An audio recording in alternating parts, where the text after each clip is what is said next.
Terima kasih Anda masih bersama kami. Bagi Anda yang baru saja bergabung, kami hadirkan kembali 3 berita utama hari ini. Banjir masih merendam sejumlah desa di Kabupaten Cirebon, namun ketinggian air berangsur surut. Polisi gadungan yang menipu perempuan di Kota Bandung akhirnya ditangkap.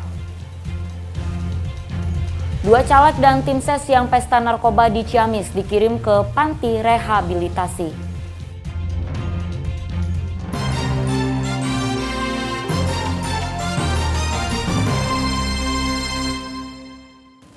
Seorang pria ditangkap jajaran Polsek Regol Kota Bandung karena berpura-pura mengaku sebagai polisi berpangkat perwira. Selama menjadi polisi bodong, pelaku berhasil mengencani dan menipu seorang perempuan sehingga korban kehilangan uang ratusan juta rupiah.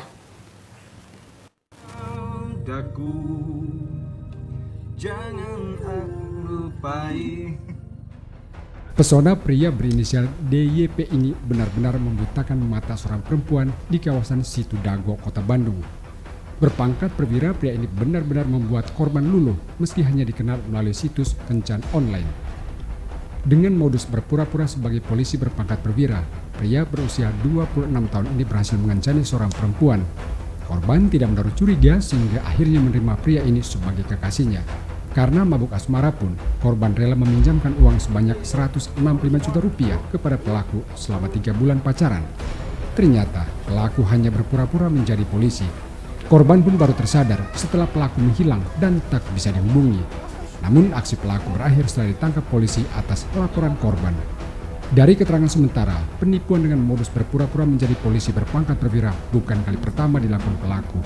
Sebelumnya pelaku juga menipu seorang perempuan di Sukabumi. Sangka di belakang saya dengan modus mengaku sebagai anggota Polri dan memacari atau meminjam uang kepada korban, dan karena yang bersangkutan menggunakan atribut kepolisian, maka dari itu korban merasa tertipu dan juga setelah menyadari bahwa tersangka bukan polisi, akhirnya dari korban melakukan pelaporan kepada Polsek Regol dan berhasil dilakukan penangkapan. Pelaku dijerat dengan pasal 378 KUHP tentang penipuan dengan ancaman hukuman maksimal 4 tahun penjara. Muhammad Rizal melaporkan dari Kota Bandung. 2 calon anggota DPRD Kabupaten Ciamis bersama 3 anggota tim sukses dikirim ke panti rehabilitasi setelah tertangkap berpesta narkoba. Barang bukti di bawah 1 gram sabu-sabu menjadi alasan polisi mengirim mereka untuk diobati. Pesta sabu-sabu digelar para pelaku lantaran kesal gagal melenggang ke kursi DPRD. Kepolisian Resor Ciamis akhirnya mengirim 2 anggota caleg DPRD Kabupaten Ciamis berinisial I dan L serta 3 anggota tim sukses ke panti rehabilitasi. 5 pelaku sebelumnya digerebek tim Sat Narkoba Kepolisian Resor Cimahi di rumah caleg berinisial I saat sedang berpesta sabu-sabu. 5 pelaku menggelar pesta sabu-sabu beberapa saat setelah pengumuman hasil rekapitulasi tingkat kabupaten. Diduga mereka menumpahkan kekesalan lantaran gagal menjadi anggota DPRD Kabupaten Ciamis dari Dapil 5 Ciamis karena meraih perolehan suara terendah dibandingkan dengan caleg lain. Polisi beralasan barang bukti di bawah 1 gram sesuai undang-undang tidak bisa diproses hukum lebih lanjut sehingga para pelaku direhabilitasi. Keputusan ini berdasarkan hasil asesmen dengan pihak kejaksaan. Saat ini sudah dilakukan asesmen dan kebetulan barang buktinya juga di bawah 1 gram sesuai dengan SEMA. Yang bersangkutan kita rehabilitasi. Ya, jadi memang perangkat hukumnya seperti itu, yang di bawah 1 gram, kemudian dilakukan asesmen dan diputuskan di asesmen tersebut bahwa mereka bukan bagian dari jaringan, sehingga dilakukan rehabilitasi. Memang benar ya. Itu 2 orang itu caleg. Kalau soal dia caleg atau tidak, kita tidak melihat dari situ, tapi kami melakukan penegakan karena yang bersangkutan menggunakan dan positif menggunakan sabu. 5 pelaku sebelumnya ditangkap di rumah caleg berinisial I di daerah Ciamis. Polisi menyita barang bukti sabu-sabu seberat 1 gram. Eko Setiabudi melaporkan dari Ciamis. 2 Dua residivis pencuri motor ditembak saat digerebek di Jalan Asta, Kota Tasikmalaya. Modus komplotan ini selalu mengincar motor korban pada pagi dan sore hari.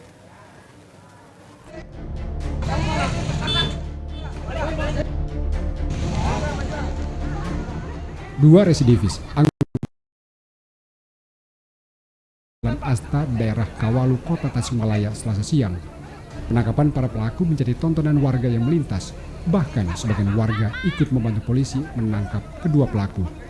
Polisi dari Kepolisian Resort Tasikmalaya melumpuhkan kedua pelaku dengan tembakan karena melawan. Dua anggota komplotan asal Lampung ini berinisial A dan W merupakan pemain lama. Mereka pernah dipenjara karena kasus yang sama. Modus komplotan ini tergolong tidak biasa. Mereka kerap mencuri motor pada pagi dan sore hari. Kita juga menjawab keresahan masyarakat atas meningkatnya kejadian curian motor di pagi hari dan sore hari.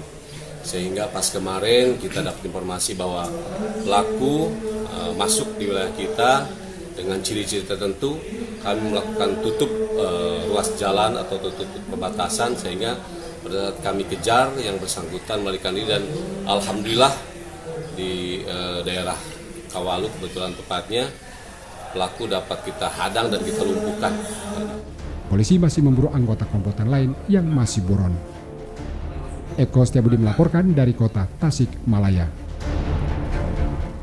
Puluhan pelajar ditangkap karena terlibat tawuran yang menyebabkan satu orang pelajar tewas dibacok di jalur Pantura, Subang. Satu pelajar ditetapkan sebagai tersangka karena diduga menjadi pelaku utama yang membacok korban hingga tewas. Sebanyak 22 pelajar digelandang ke Mapores Subang Selasa siang. Mereka ditangkap karena diduga terlibat tawuran yang menewaskan seorang pelajar di jalur Pantura Subang beberapa hari lalu. Selain terduga pelaku, polisi juga menyita sejumlah senjata tajam seperti celurit panjang yang digunakan saat tawuran. Sejauh ini polisi telah memeriksa 28 saksi. Dari hasil pemeriksaan sementara, polisi menetapkan satu pelajar sebagai tersangka. Ia diduga menjadi pelaku utama yang membacok korban hingga tewas. Si korban itu pada saat terjadi tawuran dia berpapasan dan si diduga pelaku ini langsung menghantamkan celurit yang panjang ke kepala korban. Setelah itu dari kedua belah pihak itu pada pergi. Bubar itu ya? Udah bubar. Nah, setelah itu keterangan dari saksi dari pihak korban bahwa si korban setelah kena luka bacokan itu dia hendak akan dibawa ke klinik ataupun mungkin ke puskesmas untuk mengobati. Tapi karena si korban ini tidak kuat sehingga meninggal di jalan. Terus ditinggalkan itu kan? Ya. Sebelumnya seorang pelajar SMK bernama Indra Kumala berusia 16 tahun ditemukan tewas dengan luka bacokan di kepala di depan rumah seorang bidan di Jalan Pantura, Subang. Kedua kelompok pelajar terlibat tawuran setelah bersepakat melalui media sosial WhatsApp. Jenal Arifin melaporkan dari Subang.